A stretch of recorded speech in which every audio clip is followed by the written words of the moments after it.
घटना हम चित्रकूट की सुनाएं। हमारे चित्रकूट धाम के बिल्कुल कामतानाथ जी की तलहटी में रहने वाले हमारे बहुत प्रिय आचार्य श्री लवलेश जी बहुत अच्छे वक्ता हैं और कामतानाथ जी की बड़ी कृपा है। जब तक चित्रकूट धाम में रहते हैं प्रतिदिन श्री कामदगिरि भगवान की प्रदक्षिणा आप करते ही हैं। संतों की बड़ी कृपा आपको प्राप्त है।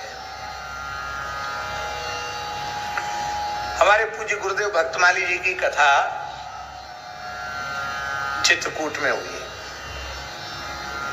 अब सन मुझे स्मरण में नहीं है, लेकिन शायद 86-87 की बात होनी चाहिए। अनुमान है, आगे पीछे भी सन हो सकती है, लेकिन 86-87 के करीब की लगभग की बात होनी चाहिए। पूज्य पुजारी श्री रामचंद्र दास जी महाराज के आग्रह पर महाराज जी पधारे थे, कथा हुई। उस समय 2 समय की कथाएं होती थी और महाराज जी 8 घंटा बोलते थे। 4 घंटा एक बैठक में, 4 घंटा एक बैठक में। पुजारी जी सामने बैठ के श्रवण करते थे, चित्रकूट के संत श्रवण करते थे। वहीं एक संत चित्रकूट में भजन करने वाले संत ऐसी गुफा बना लेते हैं मिट्टी खोद के और उसमें रह करके भजन करते। एक बहुत अच्छे संत थे, वो नाम जप की साधना कर रहे थे और सुबह रात्रि को 2 बजे उठते थे वो, और स्नान करके सबसे पहले श्री कामतानाथ जी की जुगल परिक्रमा करते थे और वहां से फिर मंदाकिनी स्नान करके तब अपनी गुफा में आ जाते और रात तक वो गुफा में ही बैठ के भजन। दिन में कुछ खाते भी नहीं थे। पुजारी जी उनके लिए रोटी रख लेते थे तो उनकी गुफा के पास रख दिया जाता था, तो रात्रि में 8-9 बजे कुछ टुकड़ा खा के जल पी के फिर विश्राम में चले जाते। ऐसे संत थे महाराज जी। पता चल जाता है महात्मा भजन करते तो भजन की आभा उनके श्रीअंग से प्रकट होने लग जाती।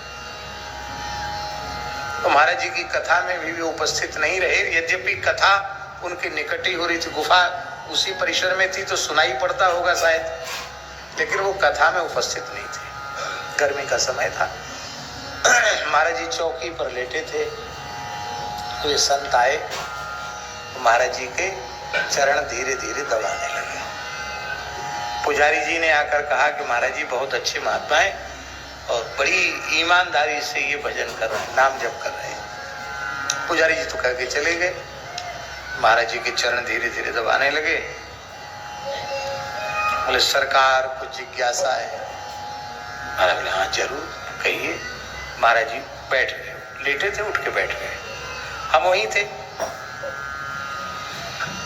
उन्होंने बड़े विकल होकर के कहा कि चित्रकूट धाम में निवास तो कर रहे हैं, युगल नाम का जप तो कर रहे हैं, लेकिन कोई अनुभव नहीं हो रहा है। हमें अविश्वास तो नहीं है कि इतने दिन चित्रकूट में रह के ऐसी पद्धति से रह के भजन करे तो भगवान का अनुभव होता है, ऐसा आचार्यों ने कहा है। अश्रद्धा तो नहीं है, लेकिन मेरी पात्रता ही नहीं है। पर महाराज कई बार बड़ी निराशा होती है, कुछ नहीं हो रहा है, किसी लाभ की अनुभूति नहीं हो रही है।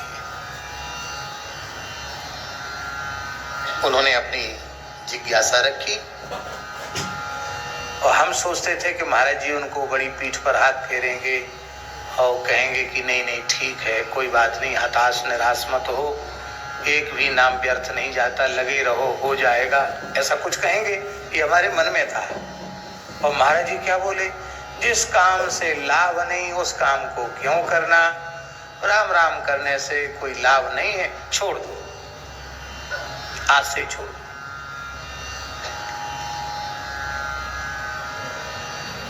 बिना किसी भूमिका के, बिना किसी लाग लपेट के महाराज जी ने कहा कि भजन करने से कोई अनुभव नहीं हो रहा, कोई लाभ का अनुभव हो नहीं रहा, तो छोड़ दो, ऐसा काम क्यों करना, छोड़ दो। एक सुनी हुई बात नहीं, अपने नेत्रों के सामने देखी हुई बात है। महाराज जी के मुखारविंद से इतनी ही बात निकली नहीं कि उन महात्मा के शरीर में तत्काल अष्ट सात्विक भाव प्रकट हो गए। अश्रु कंप पुलक सारे भाव एक साथ जागृत हो गए। अब हम आपको क्या कहें, जैसे किसी को नंगे तार छुआ दे बिजली को, सारा शरीर कांपे, ऐसे कांप रहे थे वो सारे शरीर।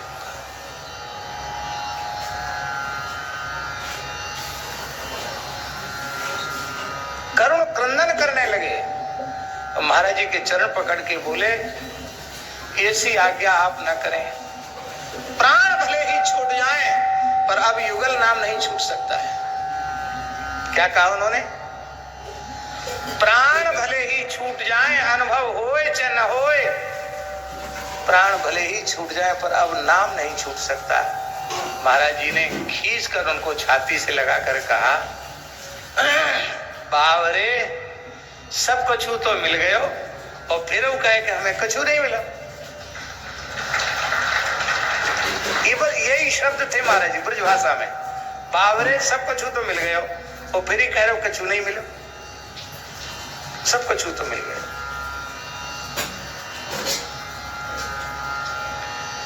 इसका तात्पर्य है कि नाम जप का फल है नाम में अनुराग, नाम में प्रीति।